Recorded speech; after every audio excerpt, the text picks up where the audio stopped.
అపోస్తలుడైన పౌలు కొరింథీయులకు రాసిన మొదటి పత్రిక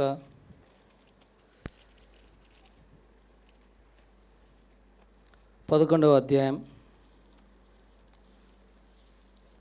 28వ వచనం అందరూ కలిసి గట్టిగా బిగ్గరగా మన భాగాలు మనం చదువుకుందాం.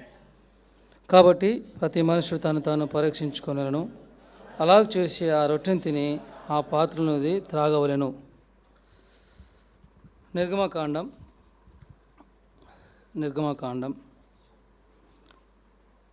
14వ అధ్యాయం. నిర్గమకాండం 14వ అధ్యాయం 15వ వచనం. నిర్గమకాండము 14వ అధ్యాయము 15వ వచనం అందరూ కలిసి కట్టుగా చదువుదాం.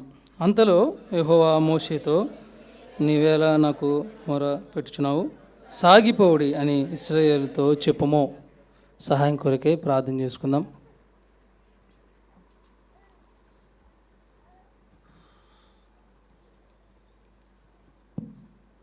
ప్రేమ నమ్మకం గల నా ప్రియ పరలోకపు తండ్రి, మరొకసారి యేసుక్రీస్తు నామములో దేవా ప్రార్థన చేయటకు ఇచ్చిన కృపను బట్టి వందనాలు.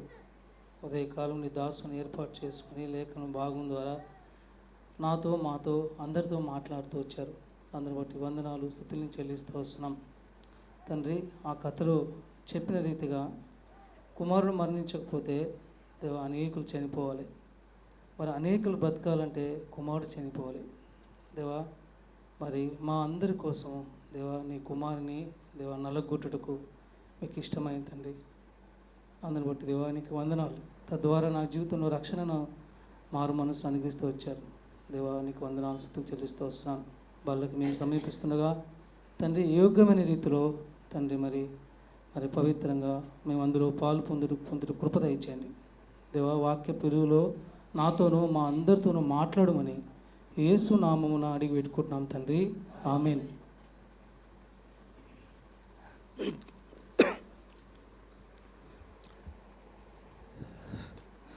ప్రియ స్నేహితుడా, మన సహవాసము మొదటిలో జోషామా చెన్నై తొలినాళ్ళలో ఇలాగనే ఒక ఆయన వాక్యం చెప్తూ ఉంటే బల్ల వర్తమానమే మత్తయి సువార్తలో తీసి చెప్తున్నాడు. నువ్వు బలి అర్పిస్తున్నప్పుడు నీకు నీ సహోదరునితో ఏదైనా విరోధమైన భావం ఉంటే ఆయనతో వెళ్ళి నువ్వు సమాధానపడి మరి నువ్వు రావాలా అని ఒక ఆయన వాక్యం చెప్తున్నాడు. అది ఆర్ఆర్ రాజామణి అని అక్కడ ఉండే వ్యక్తి అది విన్నాడు. ఆయనకి విన్నంటేనే ఒకటి గుర్తొచ్చింది, అయ్యా గత కొన్ని రోజులుగా ఒక ఆయన నేను బాధ పెట్టానే. ఆయన భోజనానికి ఇంటికి పిలిస్తే నేను రాను అని హార్ష్గా చెప్పేశానే. ఆయన తన మనసును ఎంతగానో నొచ్చుకున్నాడు, బాధపడ్డాడు. నా సహోదరుని నేను బాధ పెట్టాను, ఇప్పుడు నా సహోదరునితో నాకు సమాధానం లేదు. మరి సరే తర్వాత ఈ బల్ల అయిపోయిన తర్వాత నేను సమాధాన పడతాలే అని అనుకుంటున్నాడు. అంతలో వాక్యంలో లేదు లేదు లేదు నువ్వు అర్పించే లోపలే నీ సహోదరునితో క్షమించండి నువ్వు సమాధానం పడాలి అని వాక్యము ప్రకటింపబడుతుంది. ఈయన ఆర్ఆర్ రాజమణి గారు నలిగిపోయారు. ఆ సహోదరుడు దేవుని మందిరం దగ్గరలో లేడు, దాదాపు 2 ఫర్లాంగ్లు వెళ్ళాలి. ఒక పక్క బల్ల వర్తమానం. సరే అక్కడే ఆపేసి పరిగెత్తి వెళ్ళిపోతే ఆయన ఉన్నాడు. ఆ సహోదరుడు దగ్గరికి వెళ్ళి, సహోదరుడా నన్ను క్షమించు, నువ్వు భోజనం నన్ను పిలిచావు, నేను రాకోకుండా నేను ఎంతో నిష్కర్షంగా నేను నీతో ఎలా పడితే అలా మాట్లాడాను, నన్ను క్షమించు సహోదరుడా అన్నప్పుడు వాళ్ళిద్దరు సమాధానం పన్నారు. వెంటనే వచ్చాడు ఆయన. వెంటనే వచ్చి సమాధానపడి ప్రభు బల్లులో చేయి వేశాడు. ఇలాగా మన సహవాసంలో చాలా ఉన్నాయి. మరొక సమయంలో ఒక సహోదరుడు బల్లకు సమీపిస్తుండగా తను 5 రూపాయలు అక్రమంగా సంపాదించాడని గుర్తొచ్చిందంట. ఎన్ని రూపాయలు? 5. అంటే ఇప్పుడు కాదు, తొలినాళ్ళలో నుంచి చెప్తున్నాను నేను. 5 రూపాయలు అక్రమంగా సంపాదించిన దాన్ని గుర్తుకొచ్చింది బలలో చేస్తున్నప్పుడు. ఇంటికి వెళ్ళిపోయాడు, 5 రూపాయలు కాల్చాడు, వచ్చాడు, ప్రభు బలలో పాలుపొందులు పొందాడు. అనేకసార్లు మన జీవితంలో మనం ప్రభు బలకు సమీపిస్తున్నాం, కానీ దేవునికి వ్యతిరేకంగా అపవిత్రమైన చేతులతో మనం ప్రభు బలలో పాలుబలు పొందుతున్నాం. ప్రభు బలకి ఒక ప్రత్యేకత ఉంది. ప్రత్యేకమైన వారే ప్రభు బలలో పాలుపొందులు పొందాలి. ఇది ఆషామాషిది కాదు, సామాన్యమైనది అసలు కాదు. ఒక వ్యక్తి మన అందరి కోసం బలయ్యాడు. ఇంతగా ఆరాధన వర్తమానంలో విన్నాం కదా, ఈజీ కాదండి. తన కుమారుడు ఇవ్వడానికి తనకి ఇష్టమైందని ఆ మాట రాయపడింది, కానీ తను ఏకైక కుమారుడు. ఇంగ్లీష్లో చాలా బాగుంటుంది, బిగ్గాటన్ సన్. అసలు చాలా ఈజీగా తీసుకుంటాం మనం బలని. తొలినాళ్ళలో దేవుని వాక్యం అంటే ప్రజలు వణికిపోయేవారు. నలిగిన హృదయంతో వారు దేవుని వాక్యానికి లోబడేవారు. ఈనాడు అటువంటి ప్రత్యక్షత ఈనాడు మన మందిరాల్లో మనం చూడట్లేదు. కారణం, దేవుని వాక్యం అంటే భయం లేని తరం. కాబట్టి నా ప్రియ స్నేహితుడా, బలకు సమీపమునపు దేవుడు మాట్లాడుతున్నాడు, ఆషామాషగా మాత్రం బలులు చేయొద్దు. నువ్వు బాప్తిజం తీసుకున్నావని కాదు, ప్రభు చేత గద్దింపబడి ప్రభు చేత క్షమాపణ పొంది నీ పాపముల నిమిత్తమై ఇప్పుడు ప్రభు బలులో నువ్వు పాలు పొందితే అది క్షేమం నీ జీవితంలో, మన జీవితంలో, నా జీవితంలో. రండి నిర్గమకాండం ముందుకెళ్దాం. నిర్గమకాండం 14వ అధ్యాయం. నిర్గమకాండం 14వ అధ్యాయం 15వ వచనం ఒకరు కలిసి చదవండి. అంతలో యెహోవా మోషేతో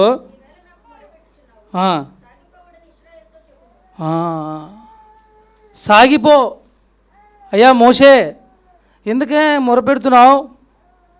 ఈ సందర్భం మన అందరికి బాగా తెలిసిన సందర్భమే, చాలా పరిచయమైన భాగం మనకిది కదండి. ఒకవైపు వెనక భాగమేమో ఐగుప్తు ప్రజలు, ముందు భాగమేమో ఏంటండి ఎర్ర సముద్రం, మధ్యలో ఏమో ఇశ్రాయేలు ప్రజలు. ఇప్పుడు చూడండి, ఆ క్షణంలో అంటున్నాడు దేవుడు, ఏమంటున్నాడంటే, అందుకు మోషే భయపడకుడి. అయ్యా మోషే భయపడొద్దు. మంచి మాట రాయబడి 13 చదవండి ఒకరు సిస్టర్. అందుకు మోషే భయపడకుడి, యెహోవా నేడు కలుగజేయు రక్షణను. మీరు ఏం చేయాలంటే ఏం చేసే అవసరం లేదు, ఊరికనే నిలిచి చూడండి. చదవండి సిస్టర్. నేడు మీరు చూచిన ఐగుప్తీయులను ఎన్నడూ చూడరు. మన జీవితంలో కష్టము, బాధ, హింస, వేదన ఇంకెన్నడూ చూడం మన జీవితంలో. ఒక క్రైస్తవుడా, ఈనాడు నువ్వు చూస్తున్నావా? ఓ ఇశ్రాయేలు, నువ్వు ఐగుప్తులను చూస్తున్నావా? అయితే ఇక్కడ అంటున్నాడు, నేడు చూచిన ఐగుప్తులను ఇక మీదట మరి ఎన్నడూ చూడవు. సాగిపో. ఎలా పోవాలని? సాగిపోవుడి. ఇక్కడ రాయబడింది, అంతలో యెహోవా మోషేతో నీవేళ నాకు మొరపెట్టుచున్నావు, సాగిపోవుడి. అనేక సార్లు మనం ఆగిపోతున్నాం కదండి. కష్టంలో మనం కూడా చూస్తున్నాం, ఐగుప్తులను చూస్తున్నాం, లోకాన్ని చూస్తున్నాం, కష్టాలను చూస్తున్నాం, ఇబ్బందులను చూస్తున్నాం, శ్రమ చూస్తున్నాం, అప్పులు చూస్తున్నాం, వేదన చూస్తున్నాం, ఈ లోకంలో ఉన్న కష్టాలన్నిటిని చూస్తున్నాం, ఆగిపోతున్నాం. కొంతమంది అన్నీ ఉండి ఎక్కువే ఆగిపోతున్నాం కదా. కష్టాల్లో బాధల్లో ఉండి కొంతమంది ఆగిపోతే విశ్వాసులు, కొంతమంది అన్నీ ఎక్కువై నిర్లక్ష్యమైన వైఖరితో సాగిపోవడం దేవుడు అంటే మనం ఆగిపోతున్నాం. రండి హెబ్రీయులు రాసిన పత్రిక 10వ అధ్యాయం 24వ వచనం చదవండి. ముందుకెళ్దాం. కొందరు మానుకొనుచున్నట్లుగా సమాజముగా కూడుట మానుక.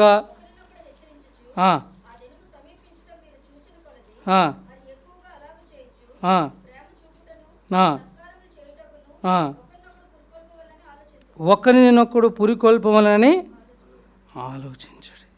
ఆలోచించదము. అక్కడ ప్రభు అంటున్నాడు, అయ్యా మోషే భయపడొద్దు మోషే, ఈనాడు నువ్వు చూస్తున్న ఐగుప్తులు నువ్వు ఎన్నడూ చూడవు, నువ్వు సాగిపో. అనేకసార్లు మనకి ఎట్లుంటుందంటే సాగిపోవడానికి కష్టం ఉంటుంది. సముద్రం ఎలా దాడతామండి? సముద్రం ఎలా దాడతాం? సాగిపో అంటాడు ఏంటి దేవుడు? అనేకసార్లు మన కష్టం, దీన్ని నేను ఎలా ఎక్కగలను, దీన్ని నేను ఎలా ఓర్చుకోగలను, ఈ పరిస్థితిని నేను ఎలా అధిగమించగలను? సాగిపో. అందుకే దావీదు అంటాడు, నేను ఎక్కలేనంత ఎత్తైన కొండ ఎక్కలేం. మనం ఆ కొండను ఎక్కలేం, ఆ కష్టాన్ని ఎక్కలేం, చేత కాదు మనకు. అది ప్రభువారు అంటున్నారు చక్కని మాట. ఇక్కడ చూస్తే ఏమని ఎలా ఉంది? 10:24 కదండి. కొందరు మానుకొనుచున్నట్లుగా సమాజముగా కూడుట మానక. నాడు సంఘాల్లో విశ్వాసులు అంటాం, క్రైస్తవులు అంటాం, సమాజానికి దేవుని మందిరానికి రారు. 6 నెలలకు ఒకసారి, సంవత్సరంకి ఒకసారి.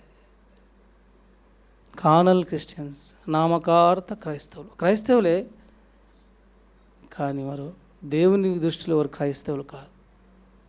లోకానికి వారు క్రైస్తవులు, క్రిస్టియన్స్. లోకం వాళ్ళని క్రైస్తవులు అనవచ్చు, కానీ దేవుడు అన్నాడు. అంత మంచి మాట. కొందరు మానుకొనుచున్నట్లుగా సమాజము కూడుట మానక. మనం మానుకుంటున్నాం దేవుని సన్నిధిలో, దేవుని సహవాసంలో ఉండటానికి మనం మానుకుంటున్నాం. అనేక సార్లు మనం మానుకుంటున్నాం. ఓ మాట రాయబడిందిరా,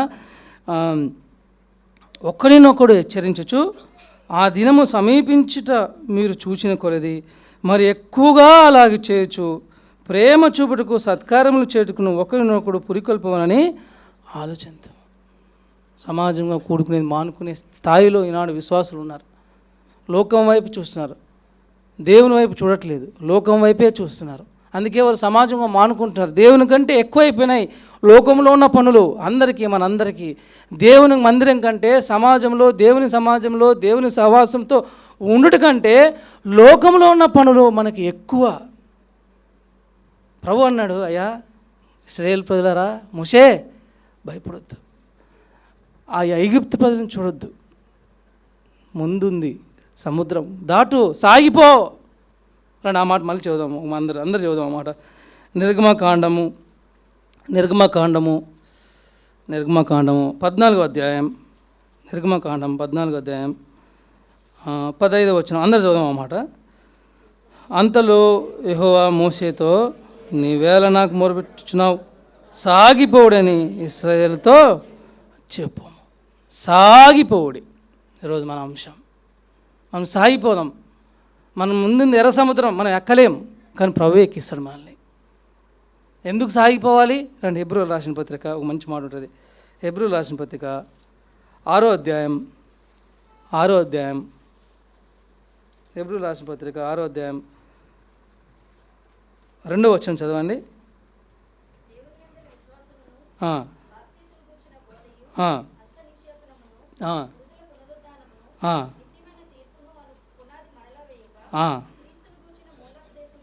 ఇక్కడ పట్టుకోండి, క్రీస్తును కూర్చిన మూలోపదేశం మాని. ఎందుకండి సాగిపోవాలి? సంపూర్ణులొకటొకే. ఆయా ఇశ్రాయేలు ప్రజలారా సాగిపోండి, ఎర్ర సముద్రం ఉంది, మీరు సంపూర్ణులు అవుతారు. ఎర్ర సముద్రం దాటితే, ఎర్ర సముద్రం దాటిన వెంటనే మీరు కానాను వైపు నడుస్తారు. పైన ఉంది మొదటి వచనంలో ఎలా సాగిపోవాలంటే, కాబట్టి నిర్జీవ క్రియలను విడిచాలా. ఏ క్రియలు అవి? నిర్జీవ క్రియలు. ఇక్కడ రాసింటారు ఇంగ్లీష్లో మంచి మాట ఉంది. Therefore leaving the principles of the doctrine of the Christ let us go to the perfection, not laying again the foundation of repentance from dead works. నిర్జీవ క్రియలు అంటే డెడ్ వర్క్స్. మన జీవితంలో నిర్జీవ క్రియలు ఉన్నాయి, జీవం లేనివి అవి. మరణించేవి. మన క్రియల ద్వారా మన ఆత్మీయ జీవితం మరణిస్తుంది, మన ఆత్మీయ జీవితం మరణ పాలవుతుంది. అటువంటి క్రియలు, మనలో ఉన్న క్రియలు ఎటువంటివి అంటే మరణానికి తీసుకెళ్తున్నాయి, నరకానికి తీసుకెళ్తున్నాయి. మనలో ఉన్న క్రియలు అవి విడిచిపెట్టాలి. అవి విడిచిపెట్టి సంపూర్ణులగుటకు ఏం చేయాలండి? సాగిపోవాలి. మన పర్ఫెక్షన్ రావాలంటే, మన ఆత్మీయ జీవితంలో పర్ఫెక్షన్ రావాలంటే, మన ఆత్మీయ జీవితంలో మన నిర్జీవ క్రియలను విడిచిపెట్టాలి. సామెతల్లో ఒక మాట ఉంటుంది, సామెతలు 4:15. సామెతలు 4:15.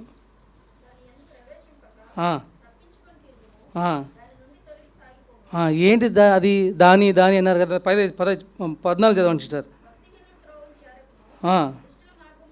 అది విశ్వాసమే బలులో చేస్తాం. మన సహవాసం ఏమంటే భక్తిహీనులతోనే.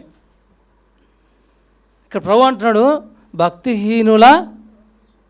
భక్తిహీనుల త్రోవను చేరకం, దుష్టుల మార్గమున నడవద్దు. ఇప్పుడు రండి, దాని యందు ప్రవేశింపక తప్పించుకొని తిరుగుదాం. అక్కడ నిర్జీవ క్రియలను విడిచి ఎలా సాగిపోవాలా? సంపూర్ణులమగుటకు సాగిపోవాలా. హెబ్రీయులకు రాసిన పత్రికలో రాయబడింది సంపూర్ణులగుటకు. ఇక్కడ రాయబడింది, ఏమని రాయబడిందండి? దానిని విడిచి దాని యందు ప్రవేశింపక తప్పించుకొని తిరుగుము, దాని నుండి తొలగి సాగిపోవాల. భక్తిహీనత మన జీవితంలో, భక్తిహీనుల సహవాసం, దుష్టుల సహవాసం మన జీవితంలో ఉంది. నీ సహవాసం ఎవరితో? తండ్రితోనా, కుమారునితోనా, సంఘంతోనా? మన సహవాసం ఎవరితో ఉంది? మన సహవాసం లోకంతో ఉన్నట్లయితే, ప్రియ స్నేహితుడా, బలులో పాలు పొందుతున్నావు, పరీక్షించుకో. లోక స్నేహము దేవునికి వైరం, దుష్ట సాంగత్యము మంచి నడవడిని చెరుపును. ఇవన్నీ మనకు తెలుసు. లోకంతో స్నేహము అది వైరమే, దేవునితో శత్రుత్వమే. దాని నుంచి తొలగిపోవాలి. భక్తిహీనుల త్రోవ నుండి, ఇక్కడ రాయబడింది, భక్తిహీనుల త్రోవ నుండి చేరవకూడదు. మనం దుష్టుల మార్గంలో మనం నడవకూడదు.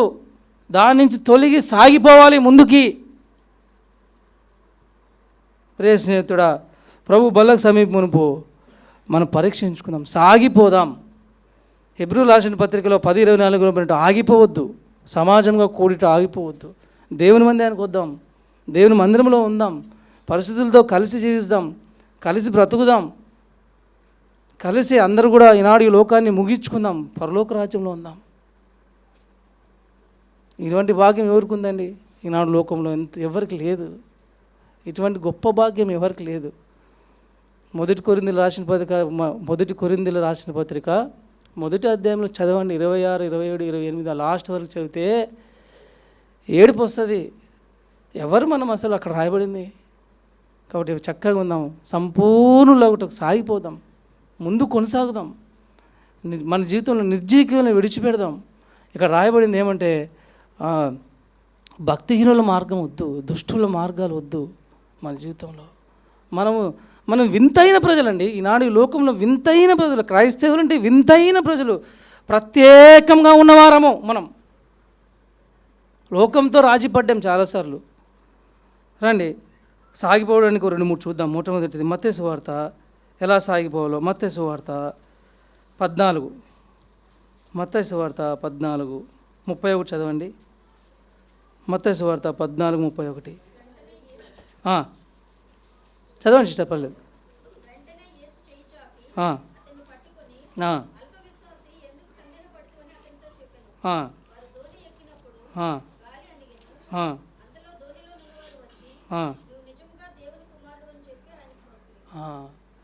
నేను రక్షింపబడినప్పుడు తొలినాళ్ళలో ప్రకాష్ అంకుల్ ఒక అంకుల్ ఉండేవాడు. చాలా ఉత్సాహం ఉండేది రక్షింపబడినప్పుడు. ఆయన ఏ వాక్యాలు ఫ్రీక్వెంట్గా తీసుకోవడం మాకు బాగా తెలుసు. ఎందుకంటే ఎప్పుడు మా అంకుల్తో పాటు కలిసి జీవించేవాళ్ళం, అలా ఉండేవాళ్ళం వాళ్ళతో పాటు. మేము రెడీగా పెట్టుకునేవాళ్ళం. ఎలా చదువు అంటేనే వెంటనే తీసి టక ఎంత పోటీ అంటే అదొక పరిచర్య అండి. ప్రభు బల ఇక్కడి నుంచి బోధించేది ఒక పరిచర్య, వాక్యం అందించేది ఒక పరిచర్య, ప్రతిదీ పరిచర్య మన జీవితంలో. ఎందుకు చెప్తున్నా అంటే ఎక్స్పీరియన్స్ చెప్తున్నా. ప్రభు ప్రేమ మనం ఉండనేది ఏదో ఒక పరిచర్య చేయాలా, ఏదో ఒకటి చేయాలా, దేవుని కోసం ఏదో ఒకటి చేయాలి మనం మన జీవితంలో. ఉండలేదు. నాకు తోడు బ్రదర్ ఉండేవాడు, ఇంకా గట్టిగా అరిచేవాడు. నేను వాక్యం చేస్తే నాకు డబల్ అరిచేవాడు ఆ అబ్బాయి. ఇప్పటికి మాట్లాడుకుంటాం మేము. ఆ అబ్బాయి ఒక మంచి పెయింటర్, ఇప్పటికి మాట్లాడుకుంటాం. ఎంత గట్టి చదువుతుందంటే ఇక్కడ చదివితే ఆ రోడ్డు కనబడుతుంది. ఆ అబ్బాయి చదివితే మైక్ అవసరం లేదు. నేను ఇక్కడ ఎవరిని ఏం అనట్లేదండి, మామూలు నా ఎక్స్పీరియన్స్ చెప్తున్నాను. మైక్ ఏం అవసరం లేదు, ఎంత గట్టిగా దేవుడే. హెబ్రోన్లో ఒకసారి నేను హెబ్రోన్ మందిరానికి వెళ్ళినప్పుడు ఆరాధనకి వెళ్ళాను. ఒక ఆయన సడన్ గట్టిగా ఆరాధించాడు. నాకు అట్లా గుండె అలానే పట్టుకున్నా. నా వెనకలే ఎందుకంటే సమయం దొరకదు. సమయం చాలా విలువైనది. అక్కడ మనకి ఎంత సమయం ఉంటుందో, ఇక్కడ ఎంత సమయం ఉంటుందో నిజంగా తెలుసండి. ఆరాధన చిన్న మందిరాల్లో చాలా నేర్చుకోవచ్చు. చిన్న మందిరంలో చాలా మనము ఎంత సమయం ఉంటుందో. ప్రియ స్నేహితుడా, ముందుకెళ్దాం. చదవండి సిస్టర్ అన్నమాట. ముందుకెళ్దాం, సమయం తక్కువ ఉంటుంది కాబట్టి ముందుకెళ్దాం.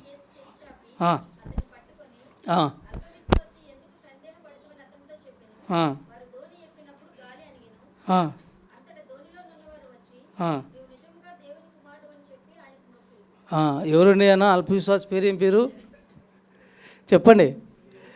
ఏంటండి? పేదలు ఎందుకు అందాంలే, మనము అనుకుందామా? నేను కూడా అల్పవిశ్వాసిని తండ్రి కదా. ఎంత ధైర్యం చెప్తామా పేదరని. నిజంగా చెప్పండి, మనం అనేకసార్లు మన జీవితంలో ఎంత అల్పవిశ్వాసం. దేవుడు రమ్మని పిలిచాడు, నడిచాడు కొద్ది వరకు. అంతప్పుడు ఏమైపోయింది? ఏం చేశాడు ఆయన? దేన్ని చూశాడు? చూడండి, అక్కడ రాయబడింది. ఎక్కడ ఎన్నో వచ్చినావు అది? చదవండి సిస్టర్.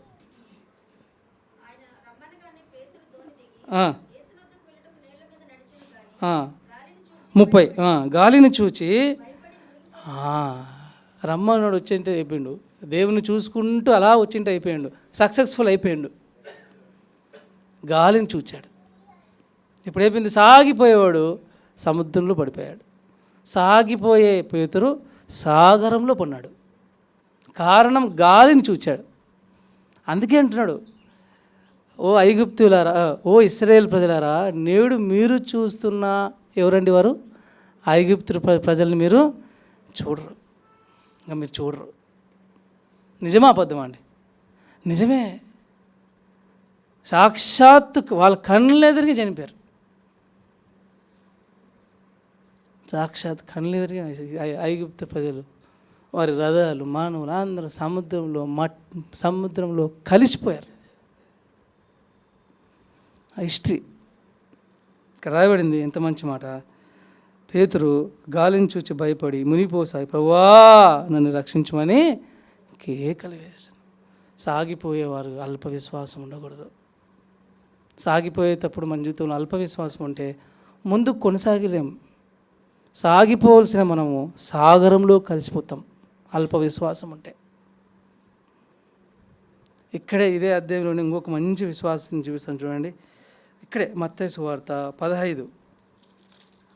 కాబట్టి మనం విశ్వాసంతో సాగాలి, అల్ప విశ్వాసం కాదు. 15:28.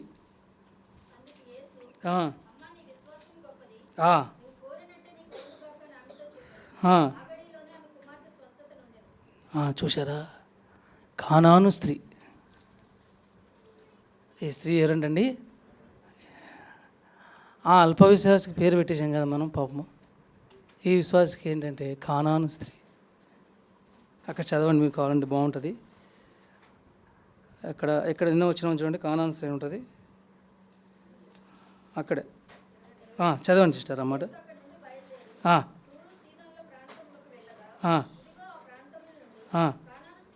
చాలు సిస్టర్, కానాను స్త్రీ. అల్ప విశ్వాసం అంటే టకాని చెప్పేసాం పేతురు అని. ఇప్పుడు ఇక్కడ రావండి, ప్రభువా ఆశ్చర్యపోయారు, అయ్యా అమ్మా నీ విశ్వాసం గొప్పది. సృష్టికర్త అన్నాడు, సృష్టికర్త.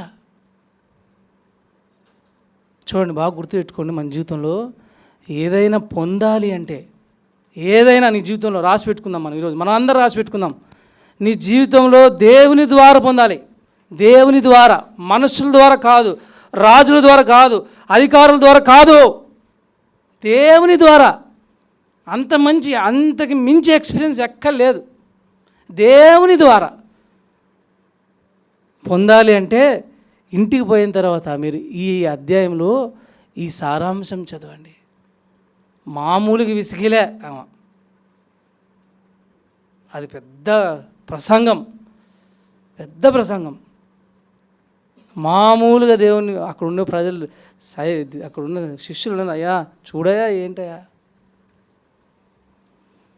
గోజాడింది ఒక మాట చెప్పాలంటే. అప్పుడు అన్నాడు, అమ్మా ఏముంది, నీ విశ్వాసము గొప్పదమ్మా, గొప్పది. కాబట్టి మన జీవితంలో సాగిపోవాలంటే అల్ప విశ్వాసం కాదు, గొప్ప విశ్వాసం ఉండాలి. గొప్ప విశ్వాసం సాగిపోవాలంటే. సముద్రం చూస్తే ఏం విశ్వాసం వస్తుందండి? సముద్రంలో మునిగిపోతాం కదా. విశ్వాసంతో ఆనాడు ఇశ్రాయేలు ప్రజలు వెళ్ళిపోయారు, సాగిపోయారు కదండి. మన జీవితంలో అల్ప విశ్వాసం ఉందా? ప్రభు బలకు సమీపం తీసేసుకుందాం. దేవా, అనేకసార్లు నా జీవితంలో అల్ప విశ్వాసం ద్వారా పొందుకోవలసినవి నేను పొందుకోలేకపోయాను, నన్ను క్షమించుదేవా.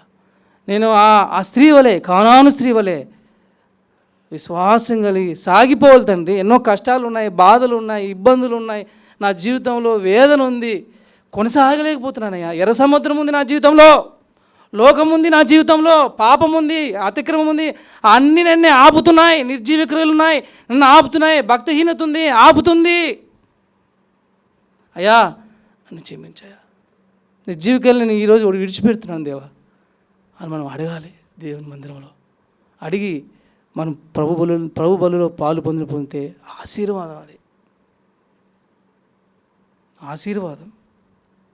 రండి, రెండోది వెళ్దాం. రండి, ఎఫెసీయులకు రాసిన పత్రిక ముగించేసుకుందాం. ఎఫెసీయులకు రాసిన పత్రిక 4వ అధ్యాయం, ఎఫెసీయులకు రాసిన పత్రిక 4వ అధ్యాయం 17వ వచనం.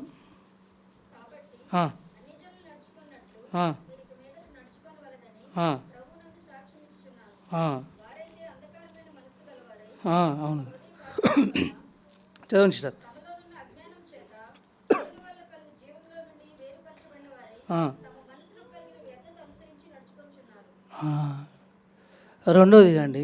రెండవదిగా మనం ఎలా కొనసాగాలంటే దేవుని చిత్తం ఎరిగి ఆయన చిత్తమును నెరవేర్చుతూ సాగిపోవాలి. దేవుని చిత్తం ఎరగాలి. ఏముండకూడదు? మొట్టమొదటి మనం చూసుకున్నాం, ప్రభు బలి సమీపం అల్ప విశ్వాసం కాదు. పేతురు అన్నాడు అల్ప విశ్వాసి అన్నాడు దేవుడు. మనం కూడా అటువంటి వారమే.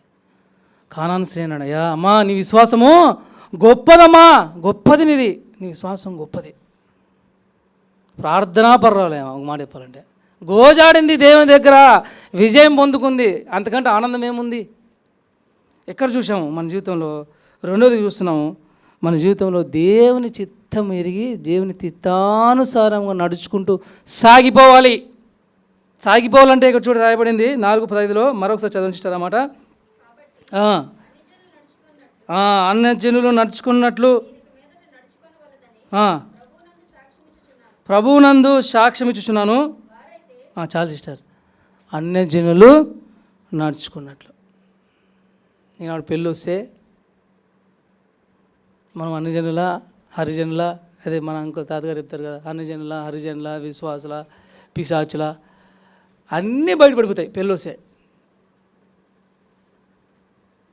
కదా. అన్యజనుల ఇంట్లో ఏ విధంగా జరుగుతాయో మన ఇంట్లో కూడా అలానే జరుగుతాయి. నువ్వేమనుకున్నా పర్లేదు, మీరు ఏమనుకున్నా పర్లేదు. అన్యజనులు, ఇక రాయబడినది, అన్యజనులు నడుచుకున్నట్లు మీరిక మీదట నడుచుకొనవలదని ప్రభువునందు సాక్ష్యం ఇచ్చుచున్నాను. ఎవరు రాశారు ఇది? ఈ అపోస్తలుడైన పౌలు ఎఫెసీయులకు రాస్తున్నాడు. అన్యజనులు నడుచుకుంటున్నారు. నేటి క్రైస్తవ్యం అన్యజనులు నడుచుకుంటున్నట్లే. లోకమే, ఒక రకంగా చెప్పాలంటే లోకమే. ఒక్కటే తేడా వాళ్ళకి మనకి. మన ఇంట్లో కొంతమంది ఇంట్లో శిలువలు ఉంటాయి, లేకుంటే వాక్యం ఉంటుంది, అన్నీ ఒకే, ఇంకా సేమ్ టు సేమ్ అన్యజనులమే మనం. మనలో ఏమాత్రం కూడా ప్రత్యేకత లేదు. దేవుని చిత్తం ఎరిగి దేవుని చిత్తానుసారంగా నడవాలండి. భక్సింగ్ గారు యొక్క ప్రత్యక్షతలో భక్సింగ్ గారు దేవుని చిత్తానుసారంగా బ్రతికాడు, లోకానుసారంగా బ్రతకలేదైనా. ఇంత మంచి మాట రాబడింది. కాబట్టి అన్యజనులు నడుచుకున్నట్లు మీరు ఇక మీదట నడుచుకొనవలదని ప్రభువునందు సాక్ష్యం ఇచ్చుచున్నాను. వారైతే అంధకారమైన మనసు గలవారై తమ హృదయ కాఠిన్యము వలన తమలోనున్న అజ్ఞానము చేత దేవుని వలన కలుగు జీవములో నుండి, ఇక్కడ పట్టుకోండి, దేవుని వలన కలుగు జీవములో నుండి వేరుపరచబడిన వారై, వారు కూడా ప్రత్యేకమైన వారు. దేంట్లో? దేవుని వలన కలుగు జీవములో నుండి వేరైపోయారు వాళ్ళు. దేవుని వలన కలిగిన జీవములో నుండి వేరైపోయిన వారు వాళ్ళు. మనం వేరైపోలేదు. దేవుని వలన కలుగు జీవములో పాలివారం మనం. నువ్వు వేరైతే అన్ని జనులు నడిచినట్టుగా నడుచు. ఇంకా అప్పుడు ఆ టైంలో ఇంకా దైవజనుల పరిస్థితులు చెప్పకూడదు. ఇంకా వాళ్ళు నలిగిపోతుంటారు. నేను చూశాను సాక్షాత్ నేను చాలాసార్లు చూశాను. చాలామంది దైవజనులు నలిగిపోయారు. లేవా ఈనాడు నీ జీవితంలో అన్యజనులు నడుచుకున్నట్లేదా? చెప్పనండి సహోదరుడా, సహోదరుడా, అనేకసార్లు నీ జీవితంలో అన్యజనులకు లేవు. సహోదరి, నువ్వు అనేకసార్లు నువ్వు అన్న స్త్రీలు ఉన్నట్టు నువ్వు లేవు, ఉన్నావు. అన్న స్త్రీలు ఏ విధంగా ఫాలో అవుతున్నారో నువ్వు అలానే ఫాలో అవుతున్నావు నీ జీవితంలో. వద్దు, మన జీవితంలో ప్రభువుని నమ్ముకునే వారు ప్రత్యేకంగా ఉండాలి. మన జీవితంలో దేవుని చిత్తానుసారం బ్రతకాలి. అది దేవునికి ఇష్టమై ఉండాలి. ఎంత మంచి మాట రాబడింది. వారైతే అంధకారమైన మనస్సు గలవారై తమ హృదయ కాఠిన్యం వలన తమలో ఉన్న అజ్ఞానము చేత దేవుని వలన కలుగు జీవములో నుండి వేరుపరచబడిన వారు. అన్ని జనాలంటే వారు దేవుని జీవంలో లేరు. ఒకనాడు వాడు పరలోక రాజ్యానికి రారు. నిత్య నాశనం నరకంలో యుగాలు వారు కాలాల్సిందే. అగ్ని ఆరదు, పురుగు చావదు, మండవలసిందే వాళ్ళు. ఆ స్థితి నీకెందుకండి? ఆ పరిస్థితి నీకెందుకు? ఎవరివి నువ్వు దేవుని బిడ్డవి. సువార్తకు పోతే మనకు ఒక పేరుంది. దేవుని బిడ్డలు వచ్చినారండి. ఏమంటారు మనలో లోకం? దేవుని బిడ్డలు వచ్చినారు. వారు వ్యంగ్యంగా అంటారో దేనికంటారో తెలియదు. నిజంగా మనం దేవుని బిడ్డలమే. కాలర్ ఎగరేసుకొని మనం చెప్పవచ్చు. మనం అచ్చయపడవచ్చు. మనం దేవుని బిడ్డలం.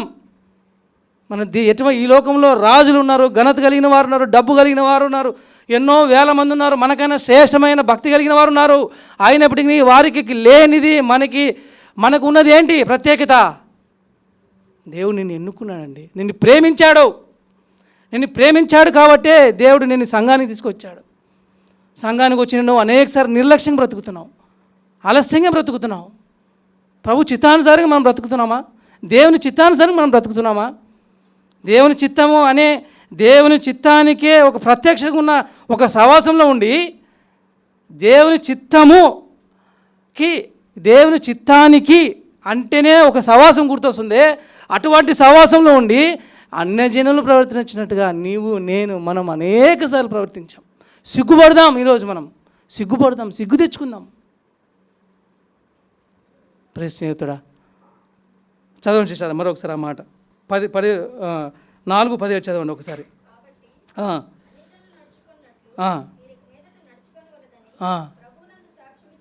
ప్రభువునందు వద్దు, అట్లా నడచొద్దు.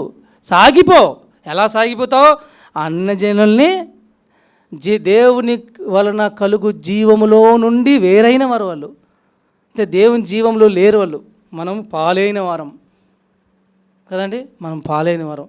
ఒక సింపుల్ ఎగ్జాంపుల్ చెప్తాను మీకు. ఒకసారి నేను ఈ మెయిల్ పంపించాను అనమాట. మెయిల్ అంటే అందరూ తెలుసు, చదువుకున్న వాళ్ళు బాగా తెలుసు అనమాట కదా. ఈమెయిల్ ఈమెయిల్ ఒకరికి పంపించాను, దానికి ఒక అటాచ్మెంట్ పంపించాలా, అంటే డాక్యుమెంట్ అటాచ్మెంట్ పంపించాలా. తొందరగా ఫైల్ అంతా తయారు చేసుకున్నాను, తొందరలో ఏం చేశానంటే మెయిల్ బాడీలో అంతా రాశాను, dear sir so please find the attachment so అన్నీ రాసి, బాడీలో అన్నీ రాసి, మ్యాటర్ అంతా రాసి మర్చిపోయాను. ఏంటిది? అటాచ్మెంట్ మర్చిపోయాను. అటాచ్మెంట్ మర్చిపోయి సెండ్ కొట్టేశాను. వెళ్ళింది సెండర్కి, ఎవరైతే డెస్టినేషన్కి వెళ్ళదో ఆయనకి వెళ్ళింది. ఆయన వెంటనే పెట్టాడు, నో అటాచ్మెంట్ సార్. ఏమన్నాడు? No attachment sir. మెయిల్ పంపించావు బాగానే ఉంది, అటాచ్మెంట్ లేదు. వాళ్ళకి దేవునితో అటాచ్మెంట్ లేదు. అన్ని జనులకి నో అటాచ్మెంట్, దేవునితో లేదు అటాచ్మెంట్. దేవుడు అని అనుకుంటున్న వారితో అటాచ్మెంట్ ఉంది. అనుకుంటే ఏం లాభం ఉంది? నిజమైన దేవునితో ఉండాలి అటాచ్మెంట్ కదండి. కాబట్టి మన జీవితంలో సాగిపోవాలా? ఎలా? ఏమి విడిచిపెట్టాలా? అన్ని జనుల కార్యాలను విడిచిపెట్టాలా, దేవుని చిత్తానుసారంగా మనం బ్రతకాల. రండి 2 కొరింథీలు ముగిచ్చేద్దాం. 2 కొరింథీలు 8, 2 కొరింథీలు రాష్ట్రపతిక 8:5.